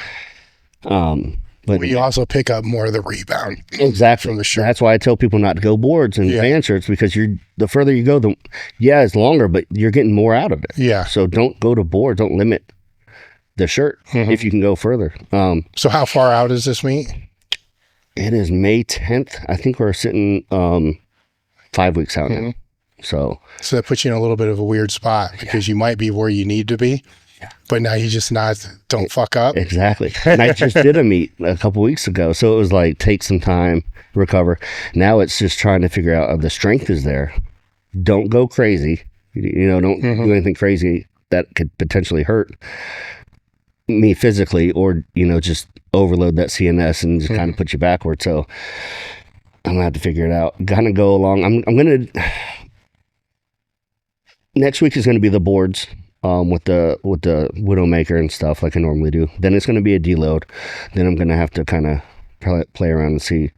I won't go too heavy. I won't go over 12 again. Maybe 11. But I don't necessarily think I need it. It's more getting used to this shirt and getting the groove down perfect. You know what I mean? If I get that line perfect, I think I can hit whatever. So, where's your body weight right now? 285. Yeah, so we'll give or take 5, or not take, maybe 5 pounds more. Yeah, but I don't think I need it. If I go 5 pounds more, I'm sitting right where, like, if I get 5 pounds more, it's a little hard to breathe, a little hard, and I need that extra breath, that extra, I don't think that 5 pounds is going to help me any more than sitting here. So I don't think I need that. Yeah. Kind of made that mistake last meet. I thought I needed it, and well, it can play into the shirt too, because it's not like you have 2 inches of fat over everything that can compress. That plays a big role, multi-ply, big time. Yes, that's the leaner the people what just happened. Yeah. So I came in January. So the meet was March. It was in March. January 12th, I remember. I was 272. And I hit 11:24 to one board, multi-ply. And I was going to go for the all-time world record. I was going to go for 11:07, which would beat Tiny's multi-ply. And I was going to go 11:24, which would beat Jimmy's 11:20. Even though he did it single-ply, I still wanted the highest poly regardless. Meet comes, I weigh in at 286. But I think I was closer to 290. I think it was a little light, the scale. Regardless, shirt fit, it usually slides on. Just give it a little help. This one we had to really pull it on. I was like, oh man, with the multi, it's so finicky. And that's the same shirt I wore when I hit that 905 when I weighed 257. Now I'm weighing 289. Same exact shirt. And Yes, I gained a little bit too much weight for it. Couldn't touch. I tried twice. Couldn't touch. Switched to the band shirt. So I just thought, I'm like, I'm not bombing out. You know, I know I'm not getting this weight in this, you know, I'm not getting the record I want. Let's just have, you know, and let's hit another 1,000-pound bench, because that's still cool regardless of what I do it in to me. And just ride it into the next Irish Pro, the next meet. All right. So tell me the motivation behind EverStrong. You said your wife was it breast cancer? Yes. Twice? She got diagnosed breast cancer a couple of years ago and got re-diagnosed 2021, 2022. Anyways, beat it the first time. And the second time, metastasized. I think I'm saying it right, in her bones, in her pleura, a couple other places. The PET scan was crazy. You see the dots everywhere. There's technically no beating it. There's no cure per se on the second time, but within a couple months, she had done everything. Like that wasn't an answer for her. You know what I mean? That wasn't acceptable, I should say. Did everything she could. Now there's no evidence of disease. The markers are way low. It's not technically gone, but she's just keeping it at bay, and then doing everything she can. And then 2019, I got swine flu and pneumonia at the Arnold. And I was in the hospital for a while. I was in a coma for 16 days. Lost 60 pounds. Had to put a trach in. You see the scar. It's not that often that I give a gym a shout out, but I want to take a moment to give a huge shout out to the Perfect Storm Gym in Holly Hill, Florida. Founded by Tommy and Gary Arnold. Tommy Lowe herself is a pro level lifter at 60, and her coaching staff includes IFBB Pro, Jason Lowe, and Daniel Tenangero. Daniel's a 4-time USPA Mr. Olympia powerlifting champion, and he's been one of our most popular guests on the podcast. While you're there, you might even catch Dan Bell, an all-time world record holder, as well as longtime Elite FTS team member, athlete, Joe Jordan. Perfect Storm is known for its intense but welcoming vibe, elite level coaching, and a community that lifts each other up. They're hosting a powerlifting meet, Showdown at the Storm, this Memorial Day weekend. So if you're in the area, make sure to check this out. Check them out at perfectstormond.com or email them at perfectstormgym@gmail. They had to temporarily paralyze me, had to relearn how to walk. Was told I'll never power lift again. And I didn't take that, you know, I didn't accept that either. At the time, I was like, I'm fine, that's cool, I don't care, as long as I'm living. Walked back in the gym.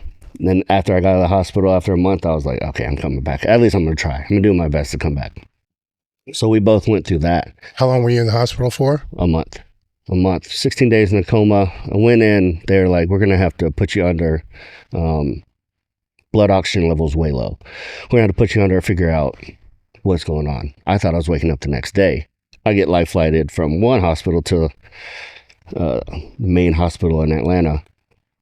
Got put on ECMO, which is like the highest form of life support. They usually put you on a rotoprone bed beforehand to see if that cures it, but that was so bad they put me on ECMO machine. That wasn't doing anything, and you can only be on that for so many days, I think. It kind of recirculates your blood and cleans it, and there's a whole lot of stuff I don't know about. But like every minute, so you're just hooked up to this crazy machine. That wasn't working. And they're like, all right, well, we got nothing to lose. Let's put them on this rotoprone bed, which is a bed with the top on it, and it rotates. And my lungs were filled, all my lungs were filled with fluid. I saw the x-ray, and they're like, this is normal, this is you. And it was just full, it was just black. Got on there, turned, and whatever happened, the fluid started getting out. So like, okay, we got a chance. I had like a less than a 30% chance to live before I got put on that, and if that didn't work, it was over.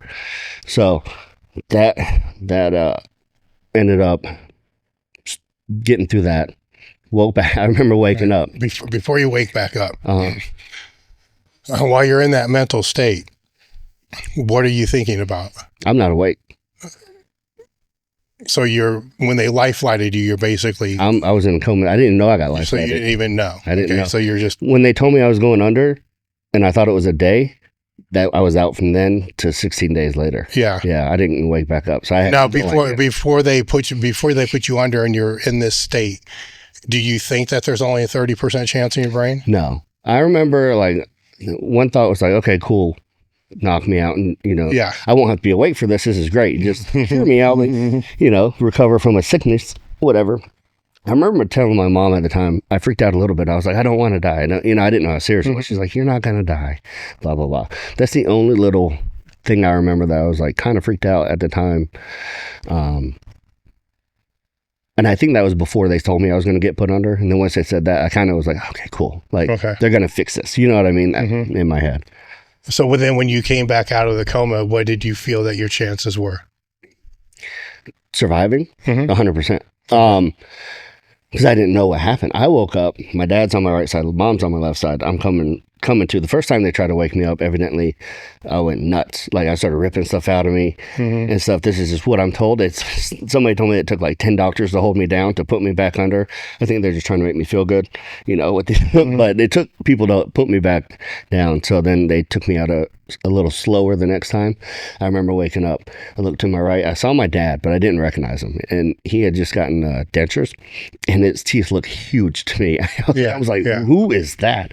I look over to my mom and I was like, oh, I know. Okay, that's mom. I look back, I'm like, oh, okay, that's dad. I was like, things start coming too, and I'm like, okay, I know where I'm at. And I remember, let me hop back again. So when you called your mom and you kind of thought you were going to die, were you, at that point, were you thinking about any of the past big lifts that you've made? No.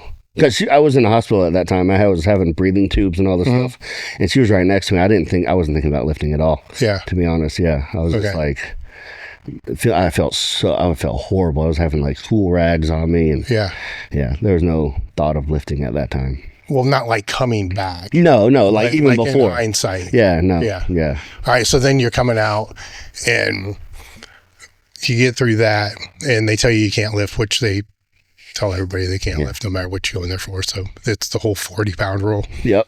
So it's, you almost want to make it a point every time you go in the gym just to pick up a 40-pound dumbbell as a fuck you to everybody so that you can't lift more than 40 pounds no matter what it is. Yeah. And it was how long until you went back in the gym? So I got home and then I went back just to see everyone like a week later.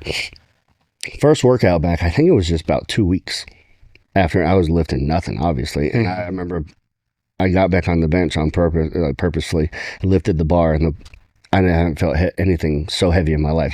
The bar. I was like, oh my God, this is insane how heavy this 45-pound bar felt. But I was like, I'm going to come back. I'm going to give it my all and come back. And then that was in April. September, I did my first meet back. I think it was 5 months. I hit a 727. What was it like the first month?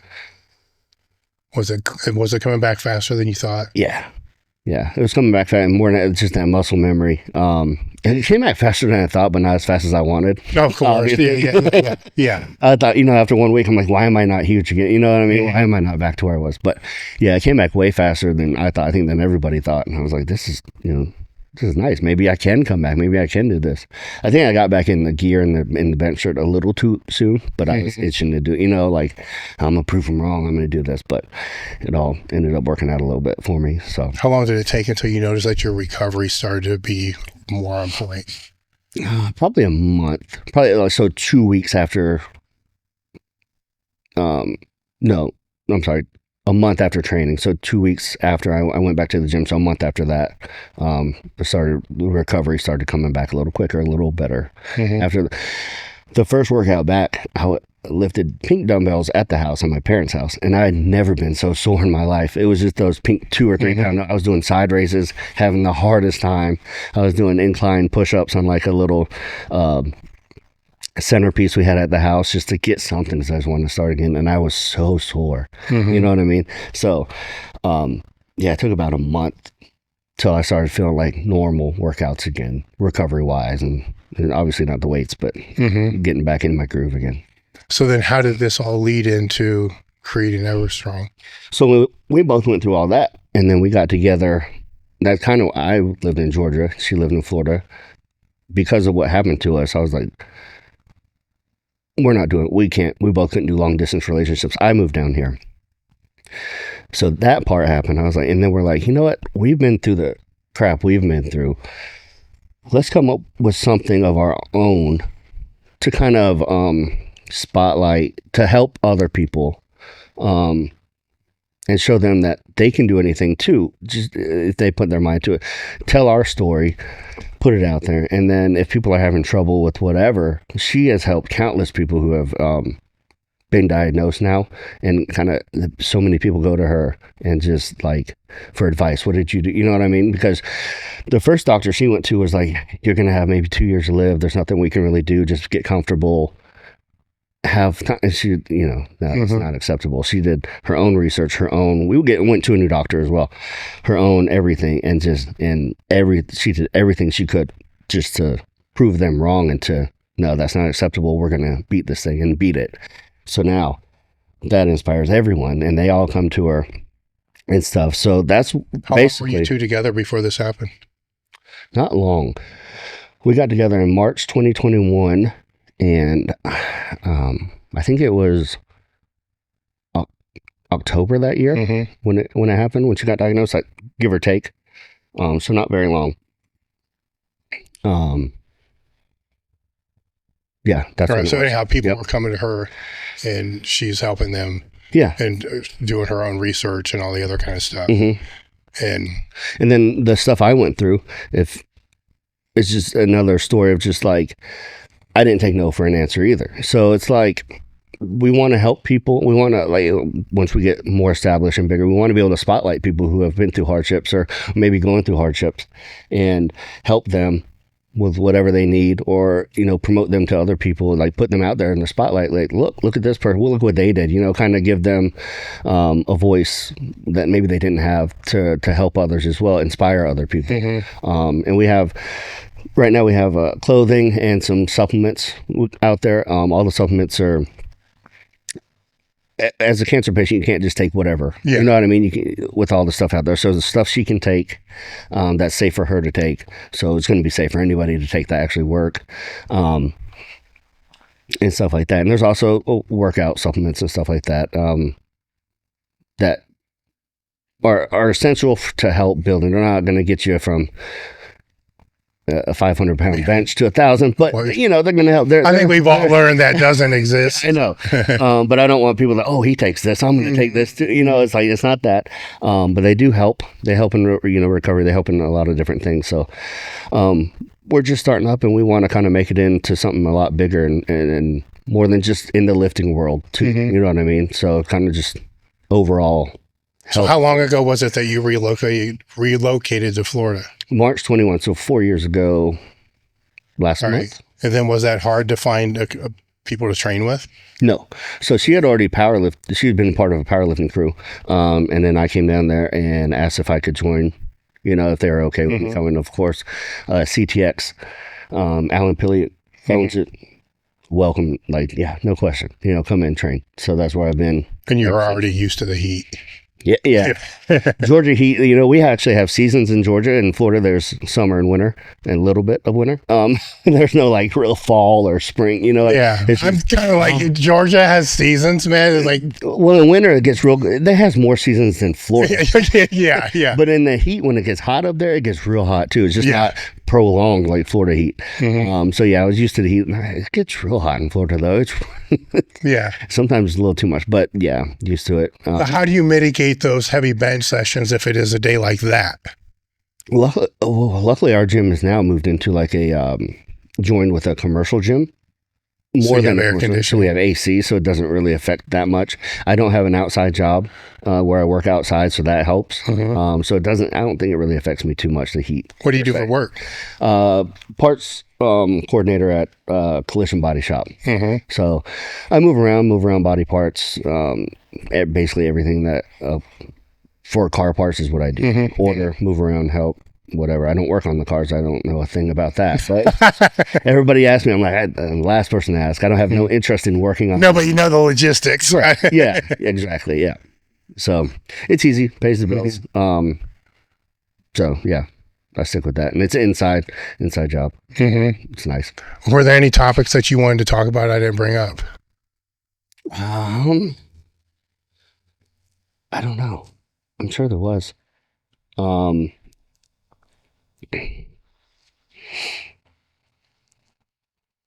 We kind of covered advice for people that want to get into band shirts, but let's dial it back and say advice for anybody that wants to just get into becoming a bench specialist. Don't go crazy. And when they actually, and when they should start to consider that. Consider being just a bench specialist? Yes, because I have a feeling a lot of them come from full power. This I think is a huge misconception with a lot of the bench specialists. Everybody just assumes that's all you ever did. Think about it. It's just bench? Yes. Right. I mean, think about all the bench specialists that you've competed against and The general assumption is all they've ever done is bench until you go look and see what they did on open powerlifting. Correct. And they've all coming from full power. Yeah, right? most all of them, yeah. Or at least have, dabbled it in a little bit. Yeah. Maybe didn't. Yeah. So when I first started, all I wanted to do was bench when I first started. But I got kind of, as I moved to Marietta Barbell, it was like everybody did full power. So I was like, well, I'll do full power too, I guess, Well, it was a time when the bench specialist wasn't exactly propped up. There was like three. Canelli, Mendelson, Meeker, Ridgelack, the 3 or 4 of them. But it was mostly all full power. And that was when Raw was getting huge. So I was like, okay, go Raw. But yeah, still train. I don't really train full power anymore because I've done it for so long, the lifting. But get your base down. Do all 3 lifts. Even if you want to be a bench specialist, dabble into the full power thing. But if you want to if you've never done it, if you've never gotten gear or anything, like you said before, start slow. Don't get the most radical shirt you can. Make sure you do accessories. Yeah, let's say that again. Don't get the most radical shirt you can, because somebody new to it's going to think 4-ply is better than 1-ply, right? Yeah, especially if a lot of people just want to jump in these band shirts, which is what it is. They're going to want to do it. Start with a single-ply. Like you said, start with the figure 8. If you really want a shirt, start with the single-ply and get it a little big. You know what I mean? And you can always buy and add inserts. You don't have to buy a whole new shirt. They're very versatile what they can do with the shirts now. So you don't have to get a brand new shirt like you would a multi-ply. Like, well, I only have a 1, I want a 3. Well, you got to go buy a whole new shirt. With these, you can add inserts. You can add these figure 8s under them, which I love doing that instead of adding a full ply. I hate the bulk of a 4-ply. If I don't have to wear one, I'm not going to. Do your accessories. Make sure and hey guys, if you're enjoying what you're watching, make sure to take a moment to like, comment, and subscribe. And don't rely on boards in your training. That is huge for me. Some people love them. I just think they hold you back a little bit too, no matter how experienced you are. Maybe the top guys, Cole can get away with it, Canelli could get. Don't think about them. They're not normal. You know what I mean? And just learn the shirts, learn the groove. But don't forget your basics, your squat still, deadlift still. You got to build that foundation up. It's only going to help. It's only going to help your bench as long as you don't go nuts and hurt yourself with it, or go balls to the wall and squat 1100 before you do a meet. Well, even with you guys though, I've seen when you start to peel it back, and this is something that I think is another aspect that people don't realize, is when you peel it back, you're peeling it back from a high number down, right? So if you're squatting a grand, right, and then you peel it back, you're still going to be able to squat 600 or 700 pounds, right, which is in there. But the longer say the longer you keep that peeled completely off, there's going to come a time you're going to start to notice something's a little off, you know, with your stability, leg drive, or whatever it's going to be. Then you're going to put it back in. It may not be the squat, but some kind of leg work's going to come back in. Exactly. To be able to put it back in, because you can only pull it. The higher the base, the longer you can pull it. Correct. You know what I'm saying? I guess that's what I'm saying. No, that's exactly it. Yeah. And then you're going to, you move, like you just said, you move up, you're going to find, oh, well, I'm not as stable, or I'm not as packed in as I want. Well, I need to throw back in this. Let's do at least a hack squat or something, like to get that leg drive, that leg stability back, or whatever it is you're lacking. So yeah, that's. Have you ever had to deal with any forearm injuries?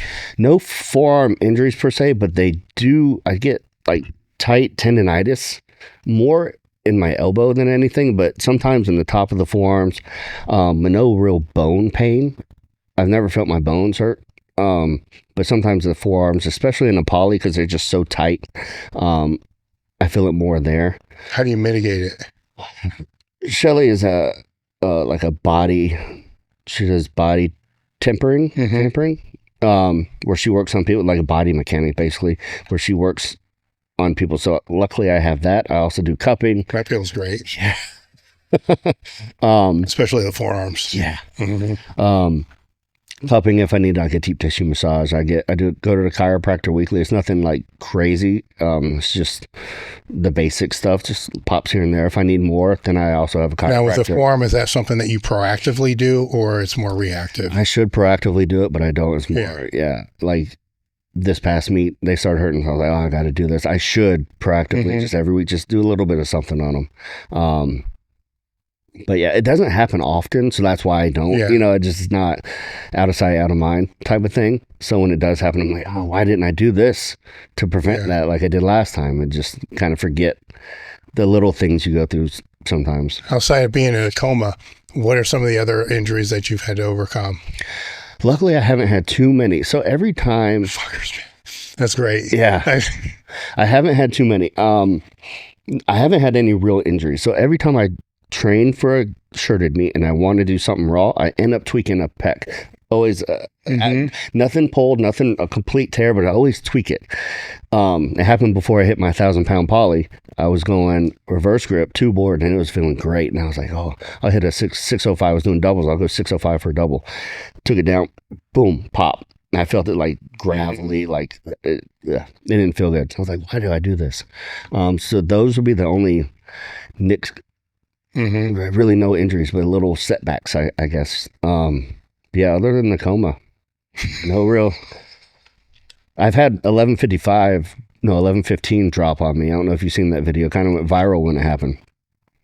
When I hit the 1085 in 2021, I went 11:15 because I was a world record at the time. And I come down and I'm like bobbling here. I get it. So I'm like, okay, I'm good. And then all of a sudden, no warning, no, boom, just drops on me from here. Just no face savers either.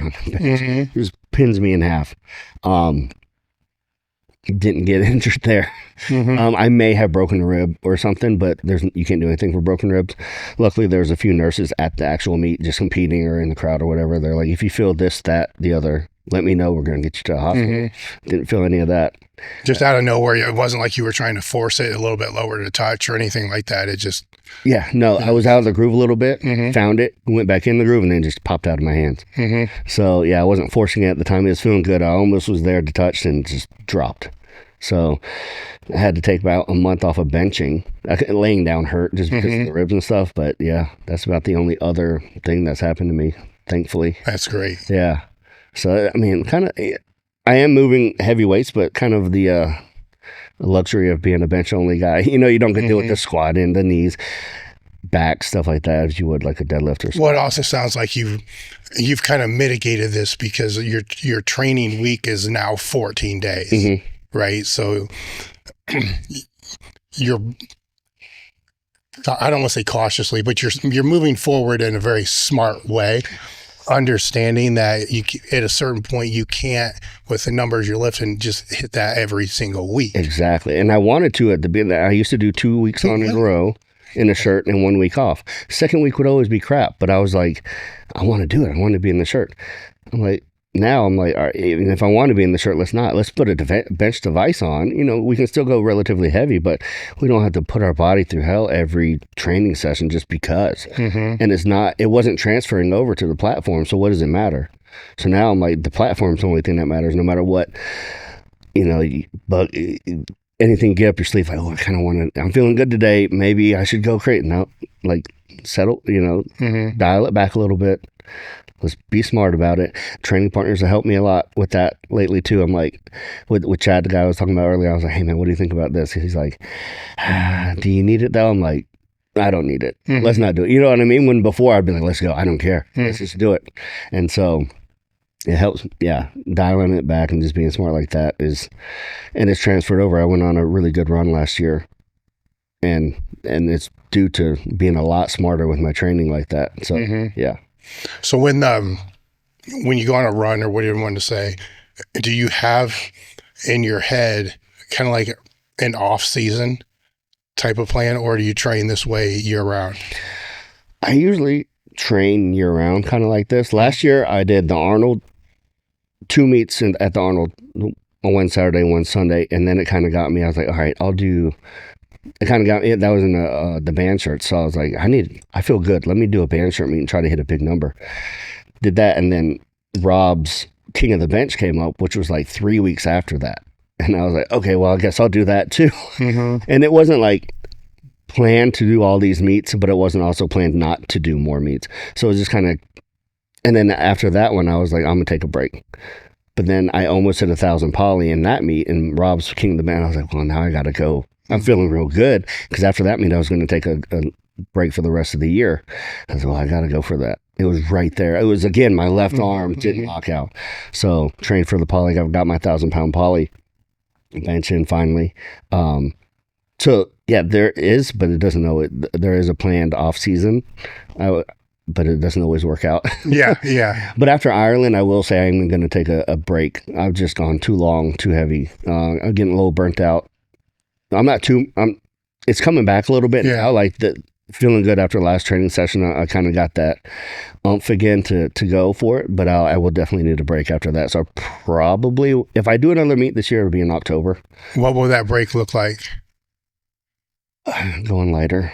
I'll keep doing the same stuff. Yeah. Just not as heavy. So I'll stay in the band shirt, but I'll go less plies. I'll keep doing my lockout thing, or maybe switch up that second day a little bit, kind of do something I didn't do. I'll throw in legs again a lot more. So I will switch some things up, but the bench training and stuff will probably look very similar, be about the same, just with less weights. Yeah. How can people go about finding you? Instagram, SirBenchlot1K. I'm on there the most. Otherwise, I don't have... TikTok is the same thing, but I don't really use it much. Facebook, just my name, Tony Carlino. Instagram is where I can... I get most of the messages. People ask me if you want to hit me up, message me there. You find me easiest there. And then EverStrong.com is our site. And it has our band shirt that we just came out with Rob. F8 and Rob has been kind enough to collab with us to make my, like a dream come true of having my own design, because I've used all these ones and I was like, I want to make one. I want to take this from this and this from this and make my own. Like, I think it'll work the best. So he was kind enough, been a great friend, great guy. He was like, yeah, let's do it, And so pre-orders for that are going on. You can get that through the EverStrong.com or F8 Powerlifting or F8Customs.com. Yeah, that'd be basically it. And if you have any questions for me, like I said, SirBenchlot1K on Instagram. It's going to be the easiest. I got a gift here for you. And there is a shirt. There's some element packs, and there's a training log notebook type of thing. Okay. But inside the notebook's a coin, that I give to people that embody the aim of the company and why it was founded, to live, learn, and pass on. Okay. So can't be bought. It's got to be earned. Okay. By what you're doing. With what you're doing with EverStrong, is your vision is really good. And I wish you all the best for that. I appreciate that. That sounds. Any final thoughts as we close up? No, it's been a great honor being here. I was telling my buddy Alex, who's with me, I was like, I see everybody on this, and I was like, man, do you just message? What should I just message? Mhm. You know, like I would love to come and talk. Like 2 days later, I get him. I was like, this is all like Divine intervention. It was like I just had to put it out there. So it's been awesome being here, and I appreciate you having me and everything. And yeah, this has been another kind of dream come true for me. So Great. I appreciate that. Thank you. And we're done. All content you see on this channel and at elitefts.com is created by, take a guess, Elite FTS. If you want to help support the content, head over to elitefts.com and pick up literally anything that you need to be able to get more jacked and strong.